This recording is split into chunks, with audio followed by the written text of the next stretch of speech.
This way. Shabbat shalom, everybody. Oh, Juliet. Hi. Hi. Great. Excellent. Okay. Let me do something with this view, which I do not like. Gallery. And then here.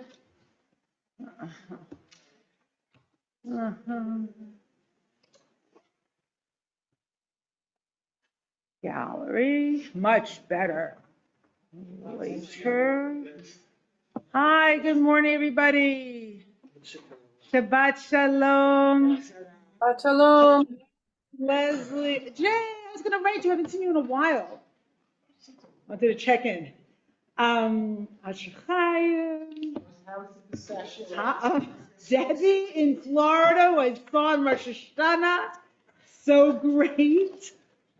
Hi, Daniel. Good to see you. Love the backdrop, as usual. Yeah. Oh, my God. Already the chat. There's lots of stuff in the chat. People have the source sheet. I don't even remember sending it to you, Caroline, so I'm glad you have it. Don't worry, Eden sent it to me. Yeah. Okay, good. Hi, Richard. Hi, Amy in Florida. Hi, Neil. Good to see you. All right. Let's see. Oh, 8:47. Let's do it, right? Yeah. Caroline, the bracha for Torah study, please. Hi, everybody in the room. Good to see you. Alan wears Teddy. How was the study? Excellent. Amazing. Hi. Okay. Hi, Sarah. Okay, everybody in cacophony. Baruch atah Adonai Eloheinu melech haolam asher kiddushanu b'mitzvotav v'tzivanu la'asok b'divrei Torah. Blessed are you, Adonai, our God, ruler of the universe, who has sanctified us with your commandments and commanded us to soak in your divine wisdom. Okay. What a parsha, right? So this parsha actually has one of the longest chapters in the whole Torah, if not the longest, Genesis 24, which tells the story of looking for a wife for Isaac and meeting Rebecca. And Isaac is nowhere to be seen, actually, for a few chapters. Oh my God. Everybody on the screen is now gone. Why is that? What happened? Hold on a second. There you are. Okay. And what I want to look at today is Isaac's disappearance after the Akedah and Isaac's reemergence and how that happens. Okay, so we're going to go back to last week's Parsha, and then we're going to dive into this week's Parsha. I'm going to do a bunch of text before I take any comments or questions, because there's a lot to do. I think I have, let's see how many sources. Okay, we won't get to all of them. It's okay. I'll try to live with that. It's a whole course, basically. 22 sources. So instead of rushing, we'll just, we'll do what we can. Does that make sense? Mm-hmm. Okay, good. I'm glad.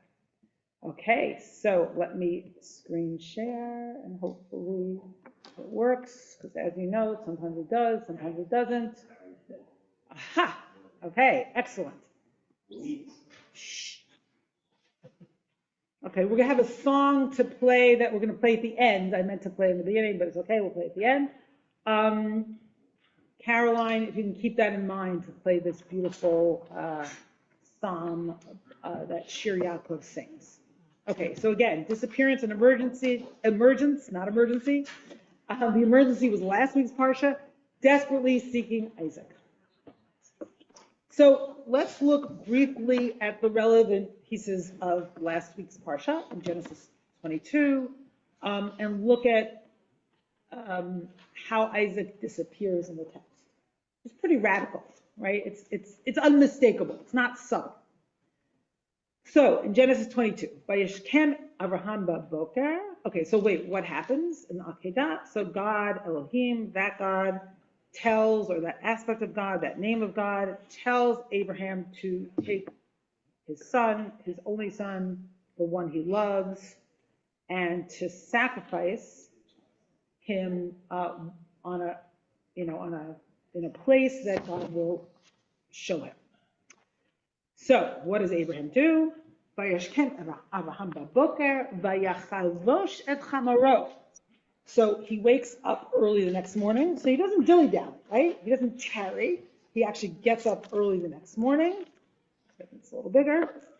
Vayikach et shnei ne'arav ito, and he takes two lads with him, the et Yitzchak beno, and Isaac his son.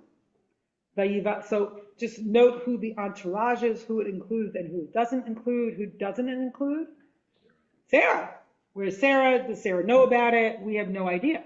And we open our parsha with Sarah's death. Vayivaka atzei olah, vayakam vayelech el hamakom asher amar lo ha'elohim. He split the wood for the burnt offering, and he set out for the place of which God had told him. If you have comments now, just put them in the chat. Like I said, I'm going to sort of lay out the sort of preamble or the basic issue, and then I'll take comments and questions. Okay, so now let's look at this sort of repeated phrase, Vayilchu shnehem yachdav, and the two walk off together. Vayikach Abraham et atzei ha'olah, and Abraham took the wood for the burnt offering. Vayeser al Yitzchak, and he put it on Isaac. Right, so there's a kind of like tragic irony here that Isaac is carrying or bearing the burden of the wood that will, upon which he will be sacrificed. Vayikach biyado et ha'esh ve'et ha'ma'acha, and in Abraham's hand he took the firestone and the knife. Vayelchu shnehem yachdav, and the two of them walk together. Right, a really poignant added detail that somehow the two of them are in unison on this terrible journey. All right, I will look at the chat eventually. Vayomer, okay, and then again. So this is the terrible moment in the story where Yitzchak says, here's the wood, here's the fire, where's the lamb for offering? Now what does Abraham say? Vayomer Avraham Elohim yir'eh lo haseh la'olah b'ni. Abraham said, it is God who will see to the sheep for this burnt offering, my son. And the text is peppered with my son, my father, b'ni, avi. There's a real intimacy here. And again, vayilchu shnehem yachdav, and the two of them walk together. We have all this togetherness. And then we have one more phrase which evokes togetherness. But let's see who it's between. Vayashav Avraham al Ne'arav. So after the Akedah, after Isaac's life is saved by the Malach, the angel of Yud He Vav He, right? After that, and after Abraham is blessed, Vayashav Avraham al Ne'arav, and Abraham returns to his servants. Vayakumu, and they rise up. Vayilchu yachdav, and they go together. El Be'er Sheva, to Be'er Sheva. Vayeshev Avraham be'er Sheva. And Abraham stayed in Be'er Sheva. However you say it in English or in Hebrew. So, welcome, Shabbat Shalom, and welcome, David. So, who's missing now? Isaac's missing. So there's this yachdav, there's this togetherness, right? Which before was between Abraham and Isaac.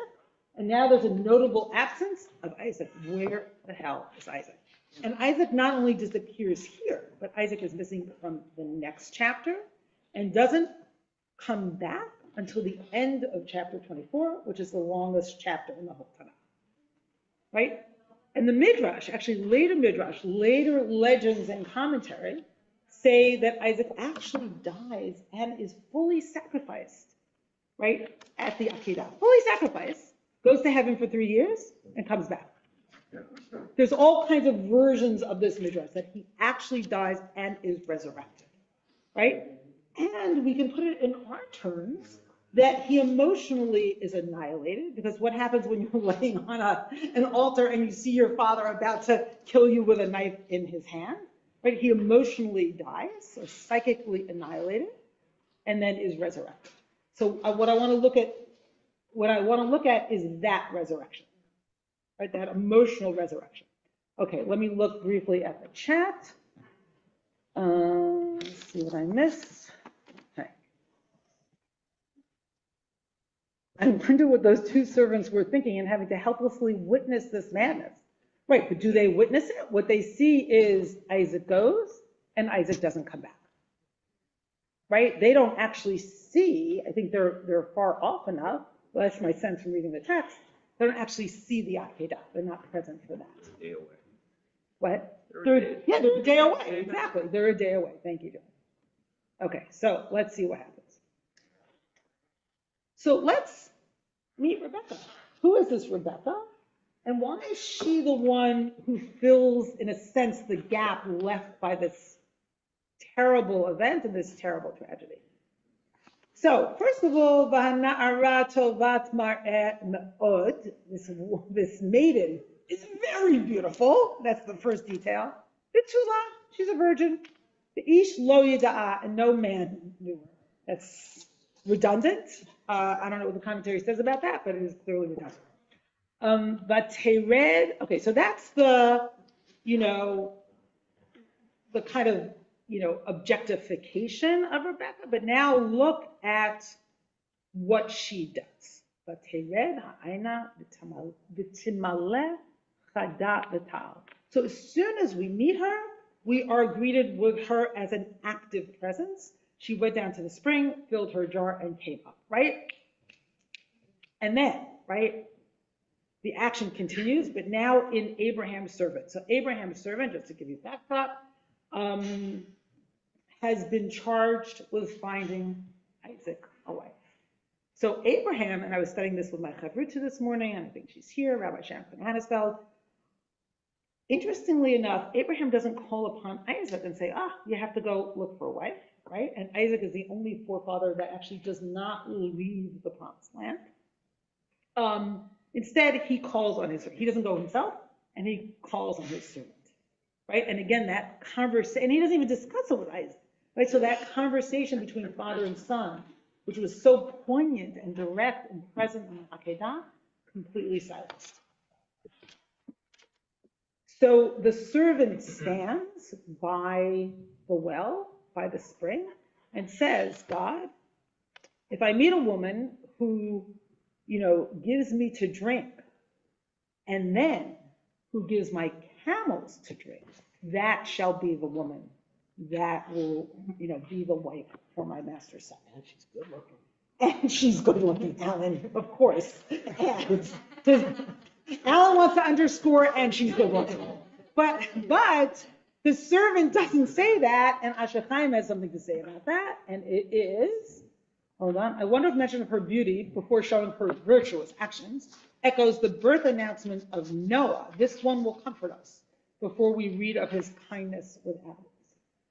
Interesting, but this one will comfort us is about his character, and her beauty is not about her character. So it's interesting and different.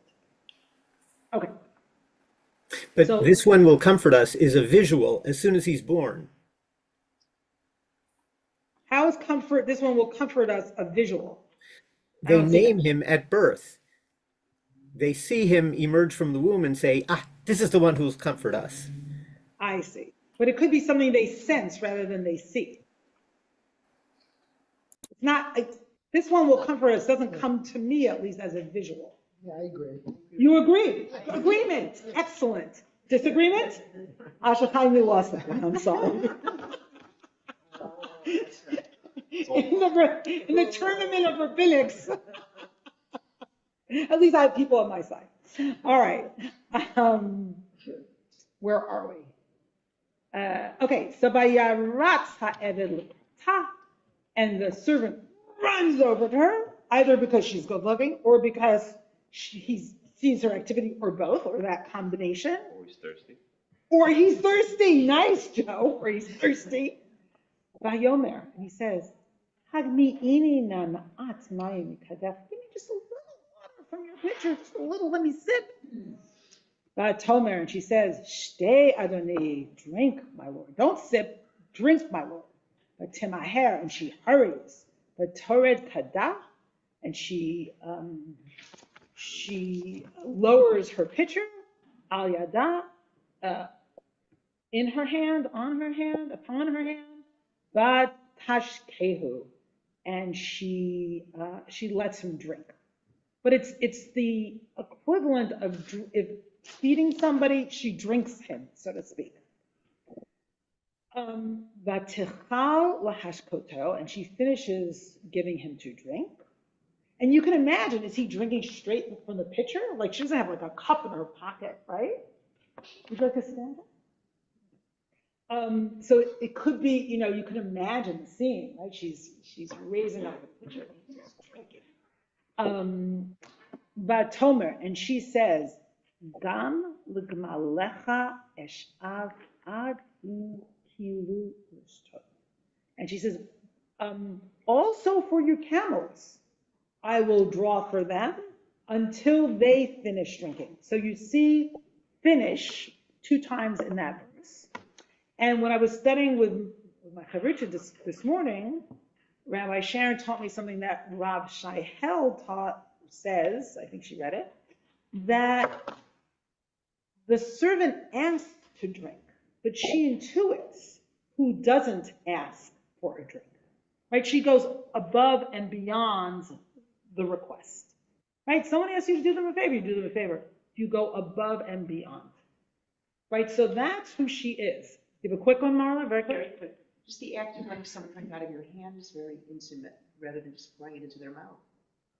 Totally intimate. Yeah, it's very intimate. Exactly. Yeah. Quickly, I studied while ago, and the reason why the sermon was so positive was because Rebecca resembled Abraham of kindness. Okay, we're gonna get to that. Hold on. Hold that. Okay. I'm gonna go back to what I said before. I'm gonna have people hold their comments until at least I finish this passage. We're getting to exactly that. Okay. But Timaher, the Ta'ar Kada al Hashoket, but Harat Od El Habe'er Lishov, but Tishav Lechog Malav. Quickly emptying her jar. So again, you see all this running quickly, right? Into the trough. Or the trough? The native speaker is always correct. Into the trough. She ran back to the well to draw, and she drew for all his camels. Now imagine how much strength that takes, right? To feed a whole herd or retinue of camels is a lot of water. Make the pause, baby. Drink a lot. Someone's unmuted.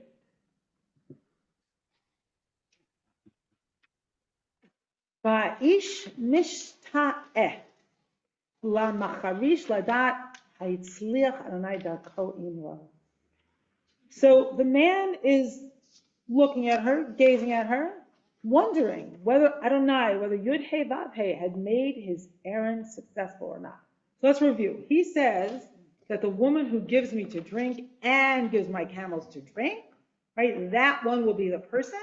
But he's standing there wondering. And in my conversation this morning with a chavruta,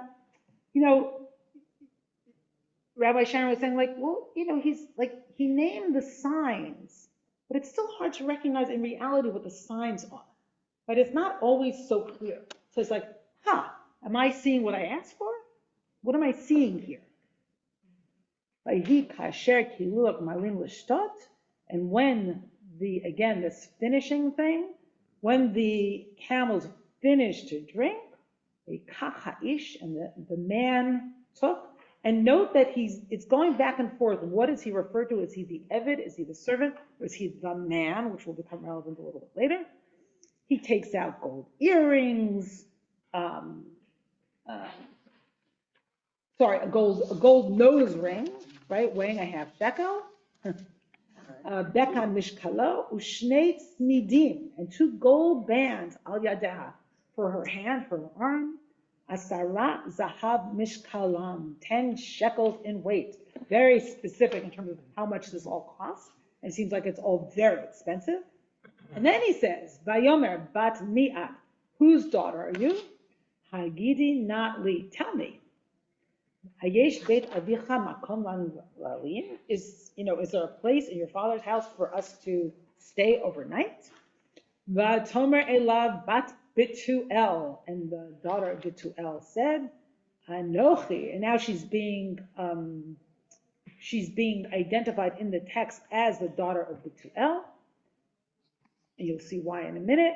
Anochi ben Milcah, I am the daughter of Milcah.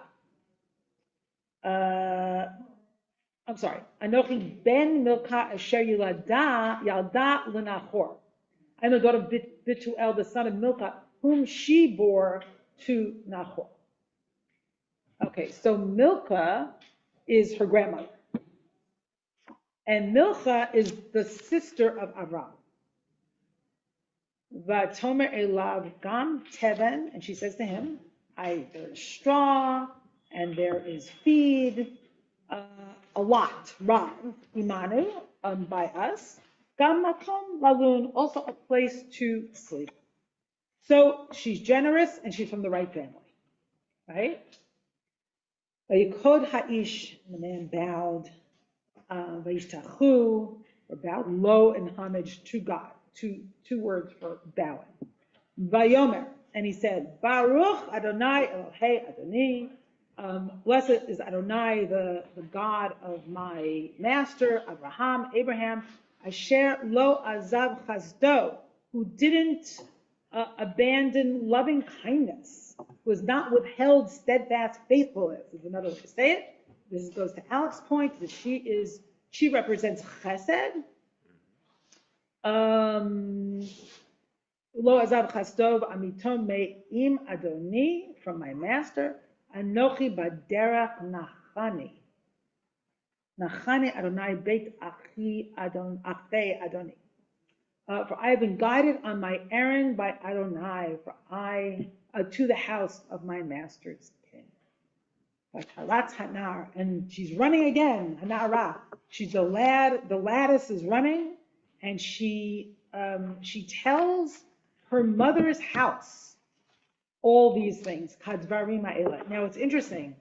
Mother's house is mentioned 3 times in the Torah, and only 3 times. You always think father's house, father's house, father's house. And every time it comes up in the context of a strong woman. Here, the story of Ruth, and in Song of Songs. Right? Those really interesting, that is those 3 places. Okay, so I'm going to stop and take a couple of comments. Jay. Shabbat Shalom. I have a question after a comment. I had a little question which I've answered, which is to myself, which is he's an Eved, but she continually treats him, Adoni, she treats him with great deference. That could simply be the time that any man has the right to assume deference from a woman, which sets me up for my comment, which is you sort of mentioned agency and how she's a powerful woman, and we see that in how she behaves, but she doesn't just intuit that the camel needs to drink, which by the way was a condition for her selection. She just doesn't intuit. Intuition could be a feminine trait. She acts. She doesn't ask permission. She acts and just goes ahead and takes care of the camels, which I think is really important. But my point was that no one asked her to give the camel. Well, no, that's the point. Yeah, exactly. Yeah, it's her agency. Yeah, it's her agency. Absolutely, the intuition could be quite common on the role of women, but the action is a little bit probably more noteworthy of comment in that time, I would think. Yeah, nice. My question, and I know this won't stretch. The poet in me would love for it. I don't know. It's probably one's an aleph, one's a hey. I don't know. You and other linguists can tell me. But is there any relationship between mishta'eh? He gazes at her, and all the drinking words, because I don't think so, but they have some common. They have a bunch of common letters. So, because I've I'd love never to. seen any. I've never seen any word related to drink with an aleph in it. Mishta'et has an aleph in it, Right. but it certainly sound-wise they're related. And if anyone knows any other relationship, please put it in the chat. Well, Or because say. the poet in me wants to translate it as he drinks her in. Ooh, I love that. That's beautiful. I think you could do something with that. And I also want to say something about the Eved and the Ish. So the whole story goes back and forth between using the word Eved, servant, or Ish, man.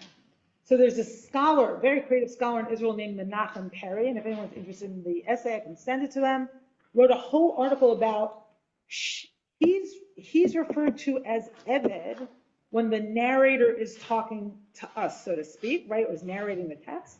But what she sees is an Ish. She sees a man. And what he says, and we'll get to this a little later, she thinks he's the one she's marrying. Okay, so hold on that. It's an interesting read. Are all men referred to as Adoni? Yeah, I mean, the Torah pretty much. Yeah. Okay, I'm going to go on. Alex, did you finish your point about Chesed, or do you have something else to say about it? That's good. They're good? Okay, Rachel. Quick though, I want to move forward, because we have a lot to do. Okay. Is water scarce at the time this happens? I think water is absolutely crucial in the region, yes. Is it scarce enough that she's really gutsy because nobody gave her permission to share this very scarce resource with somebody else? That's interesting. I don't, Joe says yes. Yeah. And I want to say something else. She, like Abraham, as Alice was saying, magnanimous towards guests and towards the stranger. These are strangers, right? And you're right, she's sharing a precious resource. I love that point. Okay. Did I miss anything important in the chat? A camel, hold on. A camel can drink 50 gallons. Woo, everybody look at the math. So times 10 camels is 500 gallons. And then he says, just saying. Not that I take the stories literally, a little comment about how we read text, but the imagery is amazing. Okay.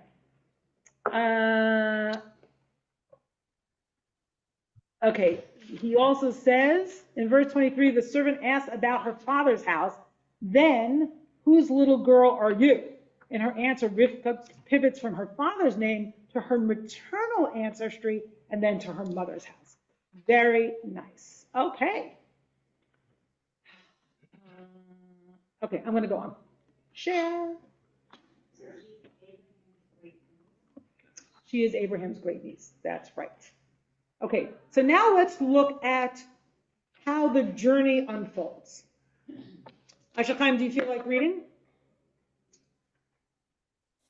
Always. Always, excellent. Source 24:54. Yeah. Vayochlu vayishtu. They ate, they drank. Hu v'ha'anashim asher immo vayalinu. He and the men who were with him, and they hunkered down for the evening. Vayakumu v'boker.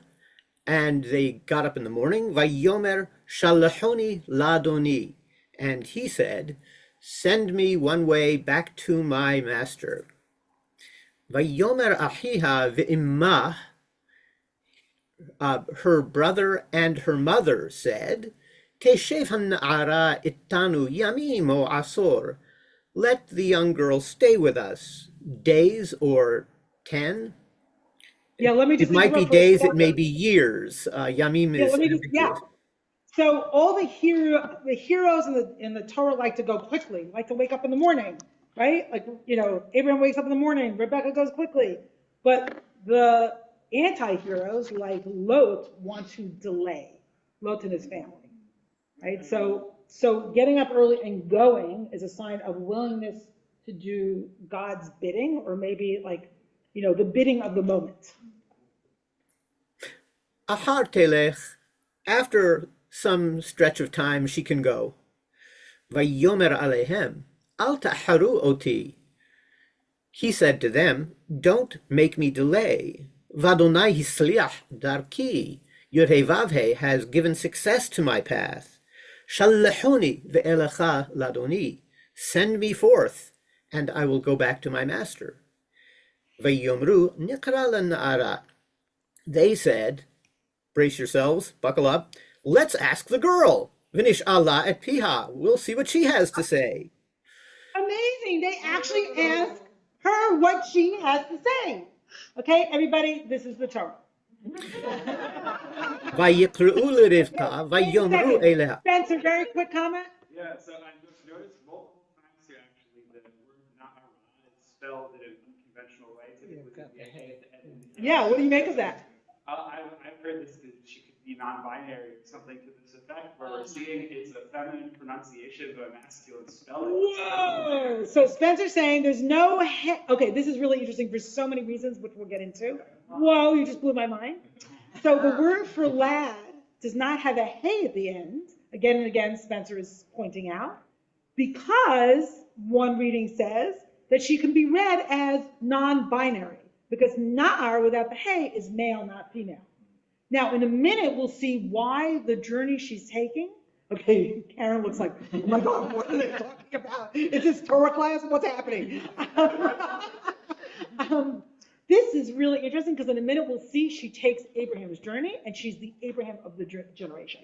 So in a way, she does transcend at least some traditional notion of gender here. But in a way, all the imahot do, but she really does.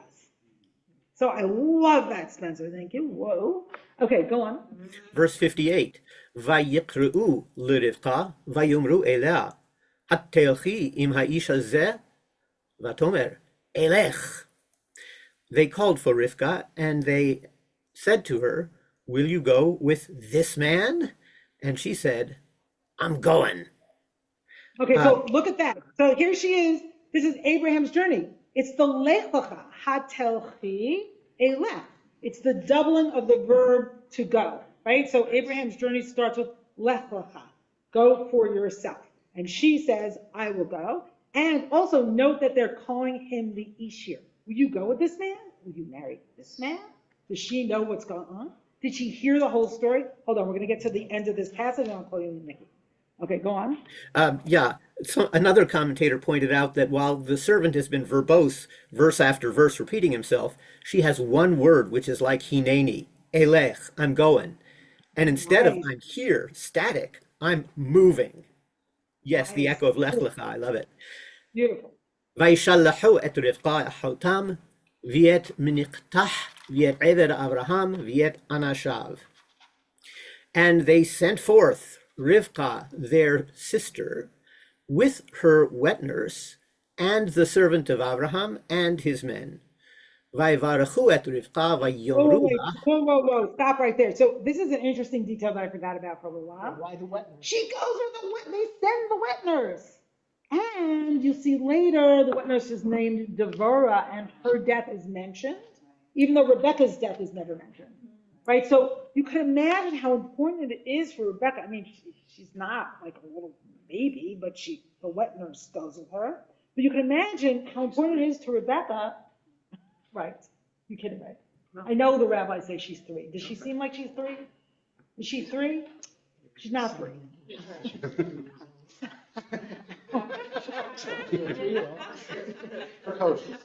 Okay, she's not, I don't go along with that little reading of that. Okay, maybe she's 3. Okay, Joe says she's 3. But 3 in those days is different than 3 in our days. Okay, 3. She talks So a lot different for a 3-year-old. Come on. And she feeds camels. Okay, hold on. Too pioneering. So you can imagine, though, for whatever mysterious reason the wet nurse goes, how important it is to have Rebecca have someone with her that's familiar to her. She's leaving everything she knows, just like Abraham, and she's leaving the same place that Abraham left to go to the same place, right? Going from Haran to the Promised Land. Hold on.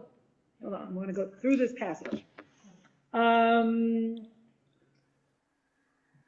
Okay. Go on, Ashochem. ויברכו את רבקה, ויאמרו לך, אחותנו, את היי לאלפי רבבה, וירש זרעך את שער שונאיו. And they blessed Rivka, and they said to her, our sister,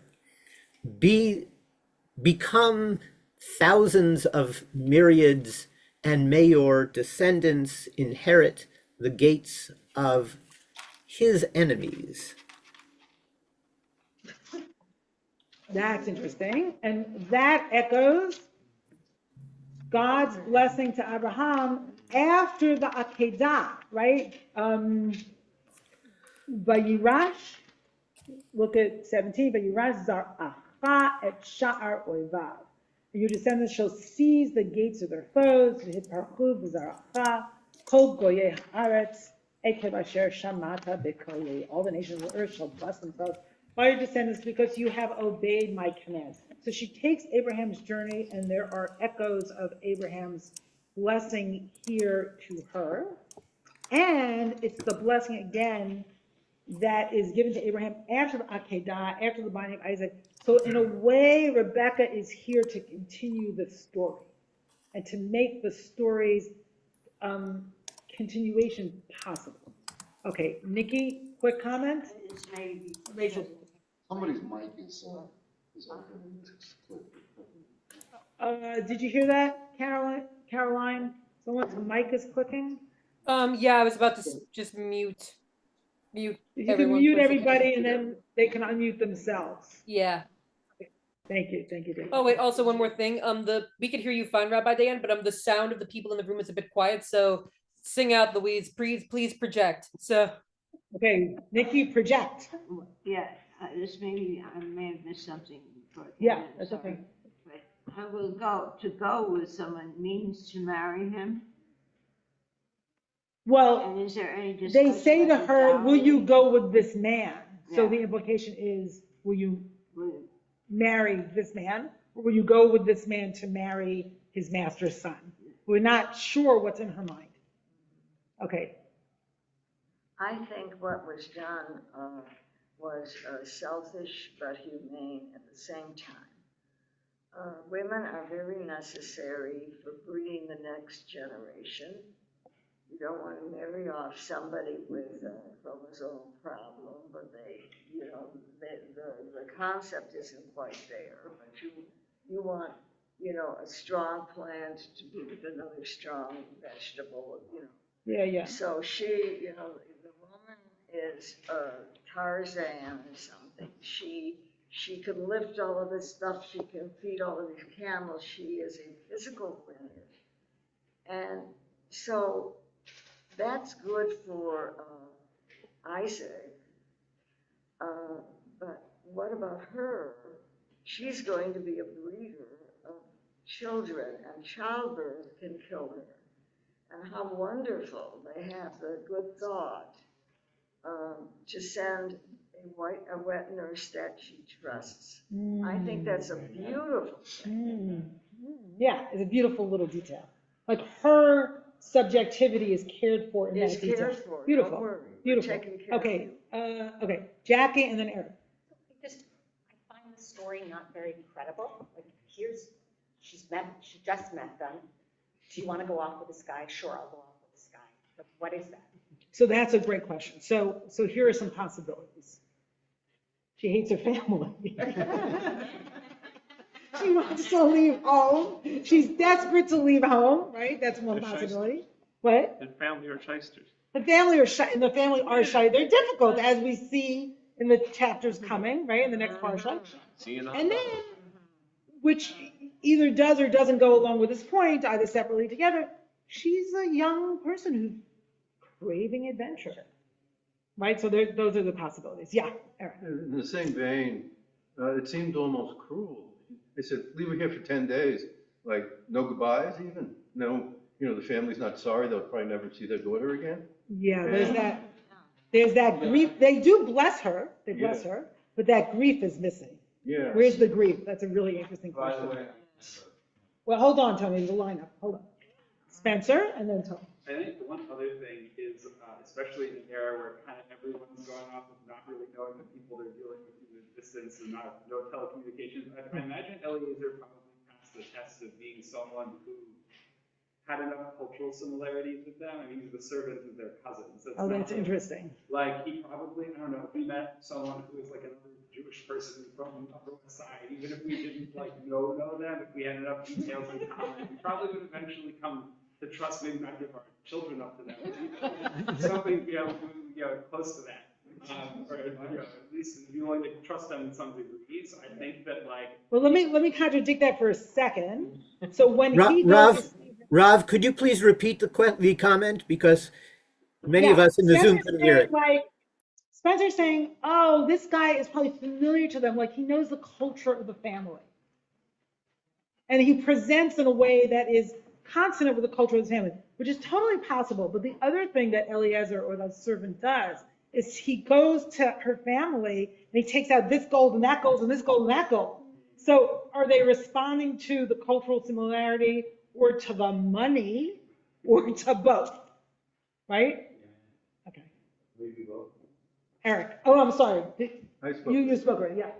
Tony. So that nice Jewish boy, who some people consider the king of Egypt, said, "Let the dead bury the dead. Come with me."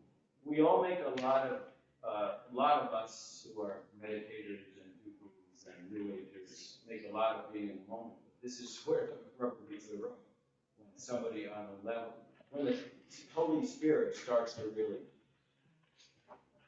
starts to cook, then time takes on a very different. Then the time that starts to invade. This is the time. The other thing he said was, Oh, wait, let me understand what you're saying. Hold on. So I heard Jesus, I heard cook, I heard God. Forget Jesus. Forget Jesus. Okay, let me just let the, okay, so what you're saying is, here's what I'm hearing. I'm hearing. I'm sorry. It's just, yeah, here, I'm just trying to translate. So what I'm hearing is that she senses this is a holy journey and she's ready to go. She's on fire. Exactly. Beautiful. Love it. In all her chakras. In all her chakras. Not just one chakra, all the chakras. Everybody get it? All chakras. Okay. Timeless. As in Rupert was asked. Okay, now we're going. Okay. Wendy. Wendy, and then Richard, and then I'm going on with all text. So anyone else has something to say, put it in the chat or hold it. You can't hear, Geneva? Oh, that's not good. Yeah, come close.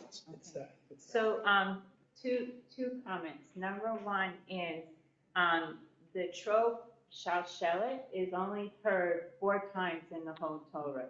It's heard in this parsha, and it's heard when Eliezer is asking God for help, and it really is to denote his hesitation, and hence the reason why he gives such a specific list of what he wants, what he's looking for in a woman for Isaac.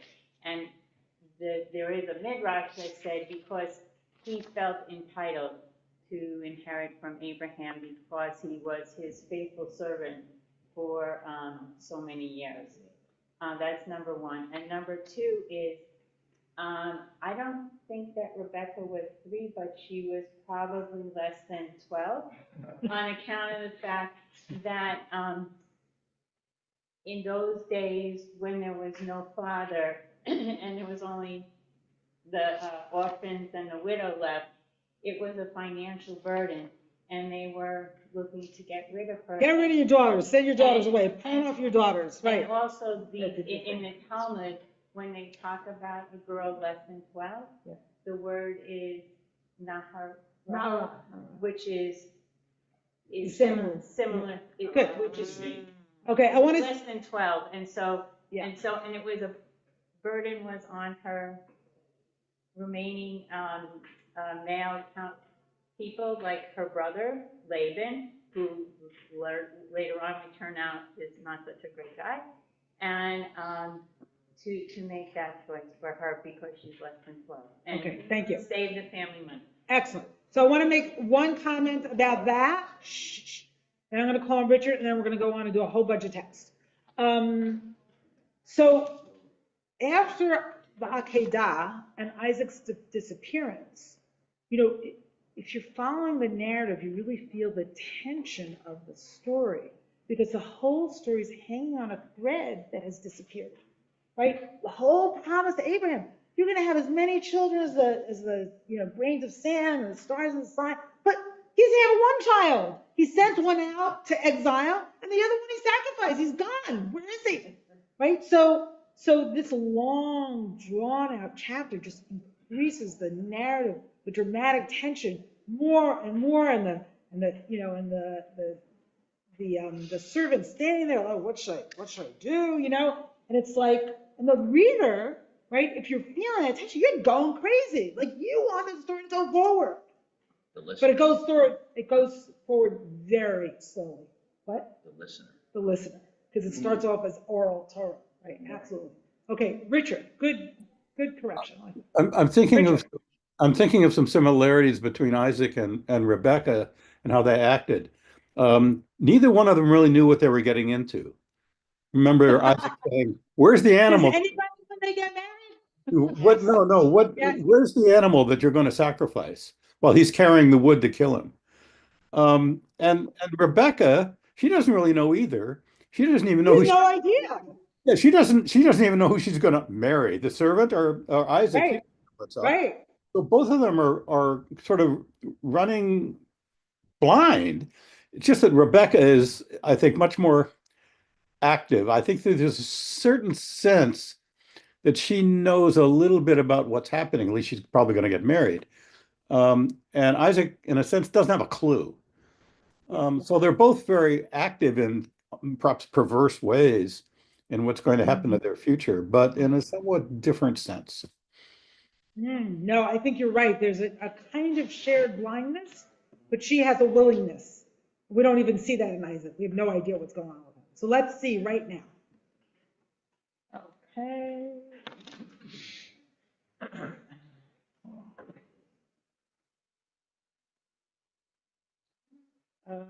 Okay, so here's where Isaac reappears, finally, right?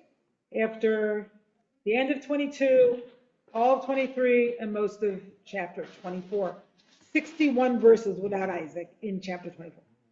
Okay, so I'll pick up the reading again. V'takam Rivka v'naroteha v'tirkavna al gmalim v'telechna acharei ha'ish. Then Rebecca and her maids arose, or her na'arot, her maidens, mounted the camels, and they went after the man, not the servant, which relates to what I was saying before, right? They go after the man, but vayikach ha'eved et Rivka vayilech. So the servant took Rebecca and went his way.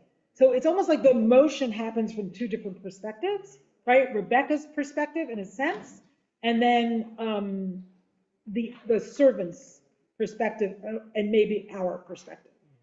Okay, here's Yitzchak, finally, verse 62. Yitzchak ba mibo be'er l'chai o'i. So Isaac had just come from where? Be'er l'chai o'i. So narrative bells should be ringing for everybody, because that's where we saw Hagar after the first time she was exiled from Abraham and Sarah's house. We're going to get into that in a minute, right? So that's, so interesting. He's coming from that place. V'hu yoshev be'eretz haNegev, and he's settled in the region of the Negev. Vayetze Yitzchak lasuach basadeh, and Isaac went out walking or meditating in the field. Suach is also a version, is related to the word siach, which means dialogue. So the rabbis understood it as prayer, right? And in fact, they say that Mariv is Isaac's prayer. Oh, sorry, Mincha, thank you. Before Erev, with not Erev, you're right, with not Erev. And Shacharit is Abraham's prayer. And Mariv is actually Jacob's prayer. Thank you for that correction. Vayisa einav, and he picks up his eyes. Vayar v'hineg malim ba'im. So he raises his eyes, just like Abraham does, right? His father before. And what does he see? He sees camels coming. Okay, let's see what she sees. Vatisah rivka et einaha, and she raises up her eyes. Vatereh et Yitzchak, and she sees Isaac. Right, so he sees the camels and she sees the person. That's really interesting in terms of what they have the capacity to see at this moment. but she pulled and she falls off the camel. Now it's usually translated as she alights from the camel because it's sort of, smoothing things over. But she falls off the camel. So why did she fall off the camel? Let's hold that for a minute. Maybe she swoons, maybe something else. She's excited. Seeing this handsome, tall man walking in the field. Holy man. Holy. Okay, so let's see what she sees. But Tomer el ha'eved, and she says to the servant, Mi ha'ish, who's the man? Halazeh, who's this man? Haholech basadeh, that's walking in the field. L'kratenu, coming to greet us. But Yomer ha'eved, and the Eved says, the servant says, Hu Adoni, he's my master. Batikach ha'sa'if, ha'sa'if batitkaz, and she takes the veil and she covers herself. Which is a really interesting, what? We're going to get to that.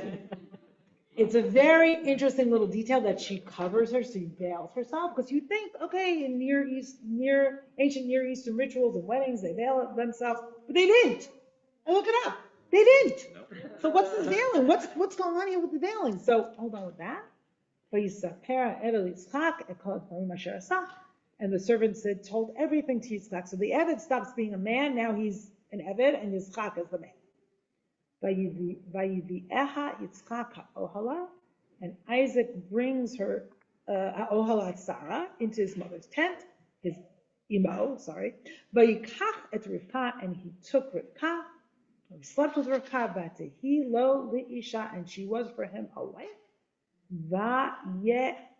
And he loved her. The first time a man loved a woman in the Torah. Wow. Wow. I agree. And Isaac is comforted after the death of his mother. And remember that after the Akedah, almost immediately after, what happens? Our Parsha opens up with Sarah's death. But Isaac never grieves her. Isaac never sees her after the Akedah. What a deep loss. And here we have, right, a recognition of that grief, and we have comfort. But we don't have Abraham. But we don't have what? Abraham. We don't have Abraham. We're going to get to Abraham.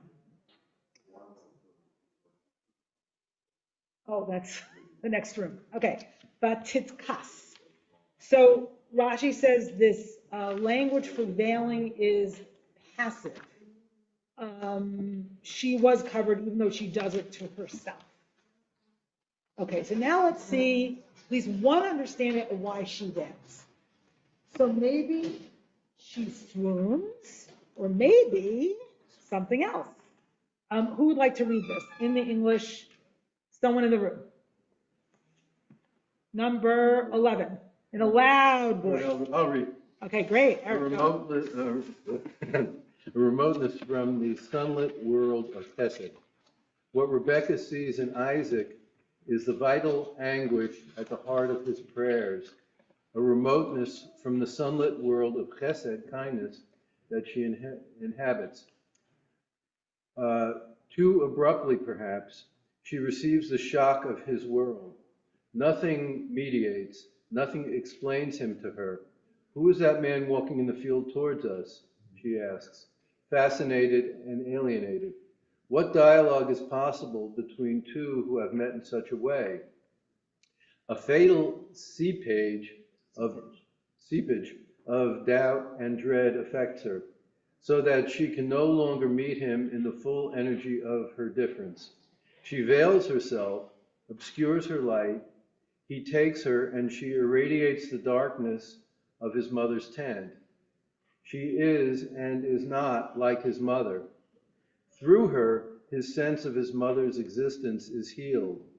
But the originating moment of their union is choreographed so that the full dialogue will be impossible between them.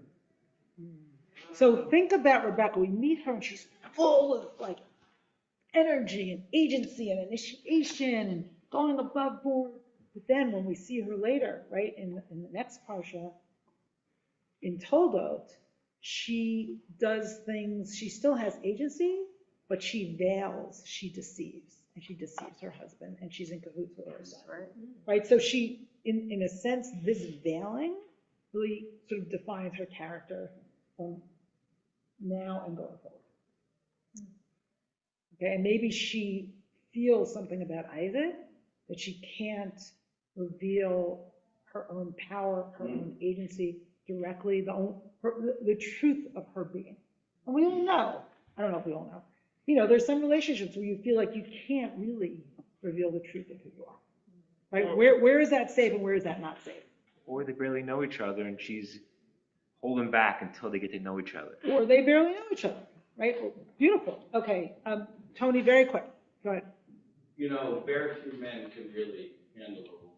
Did everyone see that? Hear that? Very few women, I mean, very few men can handle a woman on fire. handle a woman on fire. He's smarter than them. Clearly, the country could not handle a woman on fire. Okay. I didn't say that. Okay. All right. Now, here's a beautiful, beautiful interpretation of the veil from my chavruta, Rabbi Sharon Cohen-Anisfeld, in a Dvar Torah that she gave, I think this past Monday. Another reader, Marla, can you read loud? Number 12. This veil has been handed down to us as part of A little louder, is that possible, or is your voice hard for you right now?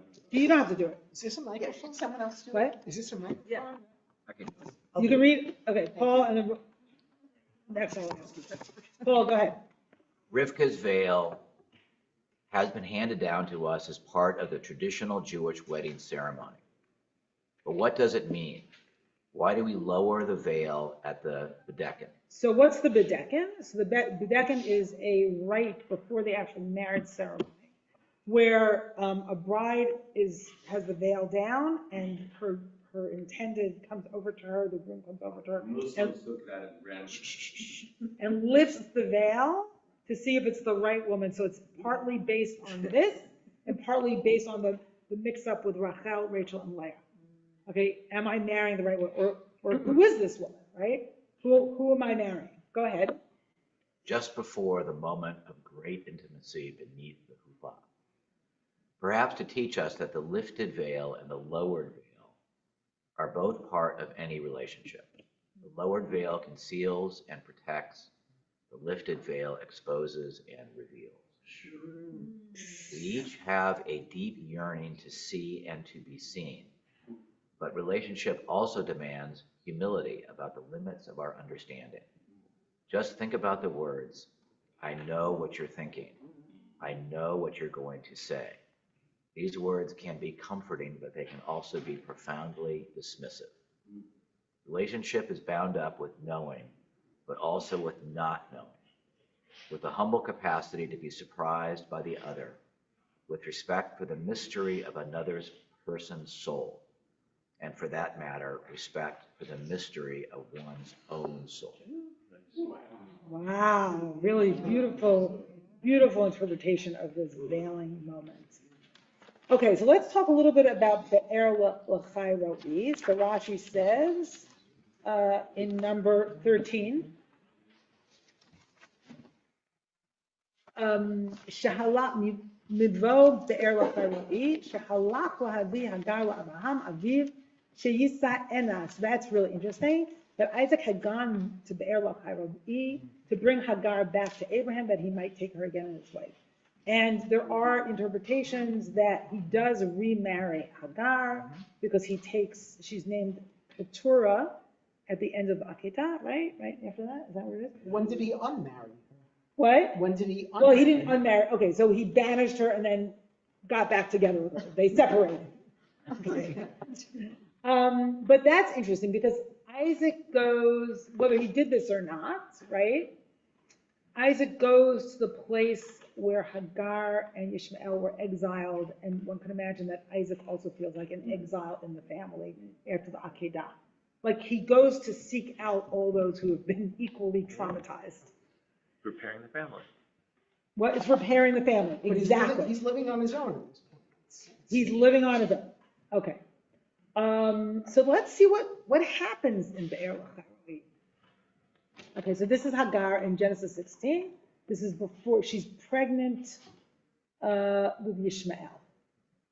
And she has this incredible encounter with God, with the angel of God, and Phyllis Tribble, a Christian feminist Bible theologian, calls her the first theologian because she names God, right?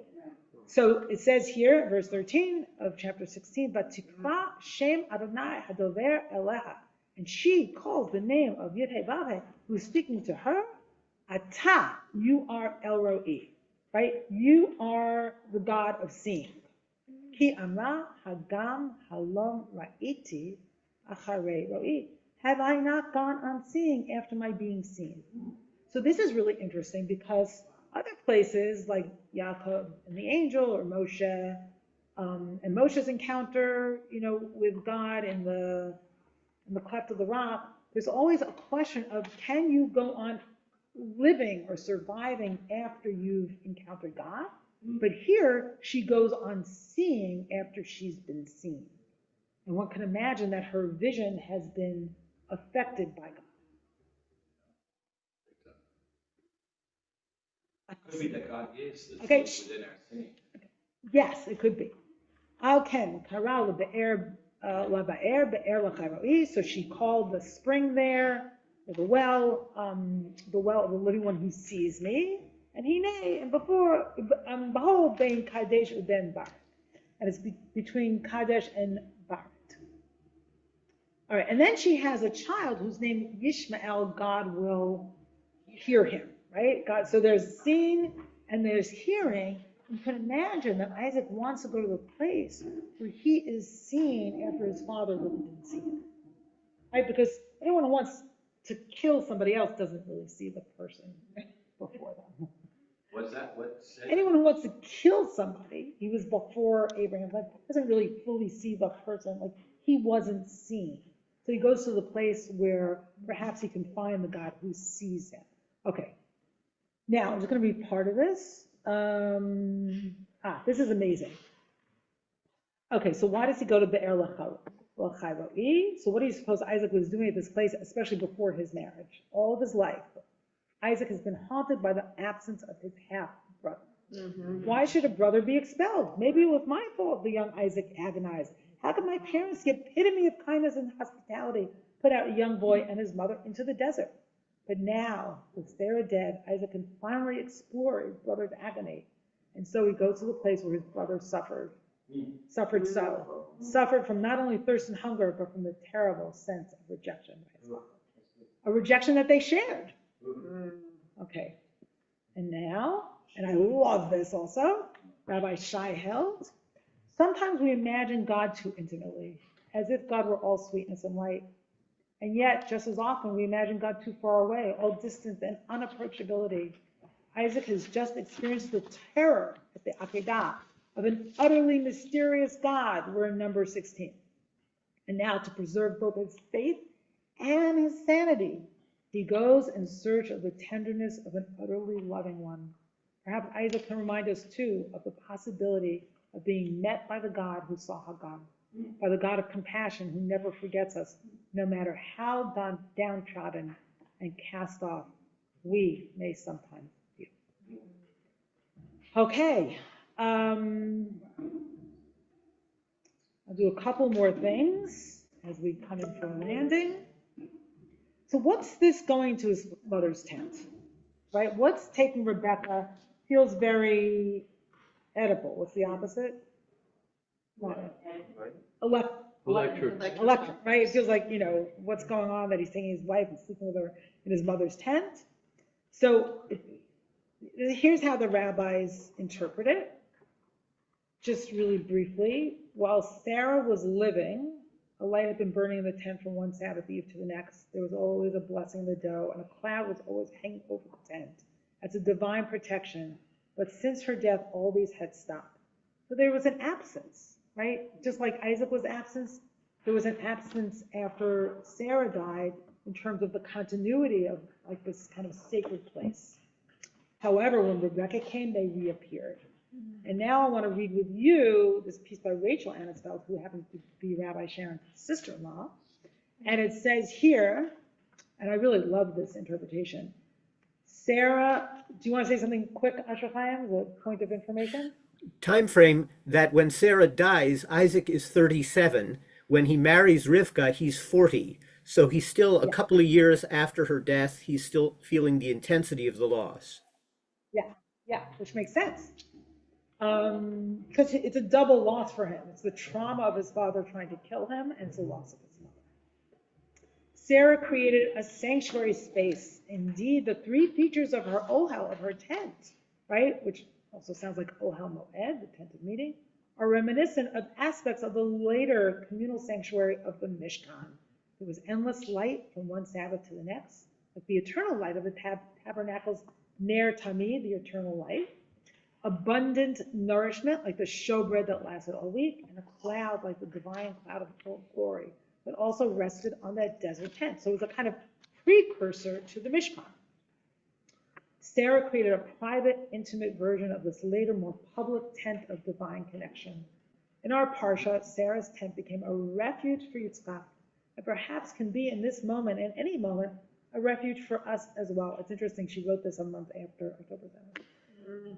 Yitzchak had just emerged from the harrowing trauma of the Akedah, the binding of Isaac, and returned home to another tragedy, his mother Sarah's death. The Torah tells us it was only when he brought his new bride Rivka into his mother's tent that he felt comfort as well as love. We too are in need of the matriarch's comfort and love at this moment, as well as her strength, resilience, and faith. We can enter this inner sanctum and feel how we are loved, protected, and held in divine light and care. Abraham sat at the entrance to the tent, Petach HaOhel, but Sarah dwelled further in the inner sanctum of deepest intimacy with the divine, a space that is womb-like in its continuous nourishment, embracing warmth and light and surrounding external presence like the mother's larger body. Maybe we can enter such a space and allow ourselves to relax into its care. It is safe here and stable. All your needs are taken care of, and there is nothing to worry about. Okay, so one more text, I think, at this moment, some Parker Palmer. And there are other wonderful texts on this sheet, so feel free to continue studying. But I want to go back to this notion of how Isaac's person and soul reemerges and when it reemerges. It reemerges in the context of relationship, right? It's when Rebecca comes on the scene that Isaac also comes on the scene, and Isaac is able to come on the scene. It's also in the context of coming from Be'er L'Chairoi, right? Connecting to the other exiles in the family, connecting to the compassionate God, and also this sense of like Lasuach, Basadeh, like this meditative moment, maybe connecting to nature as well. And I love Parker Palmer's reflections on what a soul, how a soul, what are the dynamics of the soul and when it emerges and when it doesn't. And it relates to Rabbi Sharon's piece on veiled and unveiled. Like when does the soul show itself? So, Joe, do you feel like reading? No, Rob, you want to read before. Sure. Okay. Read it loud, please. Loud, okay. Number 21, everybody. 21. Being alone together, Parker Palmer. The soul is like a wild animal. Like a wild animal, the soul is tough, resilient, resourceful, savvy, and self-sufficient. It knows how to survive in hard places. Yet despite its toughness, the soul is also shy, just like a wild animal. It seeks safety in the dense underbrush, especially when other people are around. If we want to see a wild animal, we know that the last thing we should do is go crashing through the woods, yelling for it to come out. But if we will walk quietly into the woods, sit patiently at the base of a tree, breathe with the earth, and fade into our surroundings, the wild creature we seek might put in an appearance. We may see it only briefly and only out of the corner of an eye, but the sight is a gift we will always treasure to an end in itself. Unfortunately, Community in our culture too often means a group of people who go crashing through the woods together, scaring the soul away. So that raises a great question. How do we make room for the soul? How do we make room for the soul in our own community? What's that? How do we make room for the soul in our own community?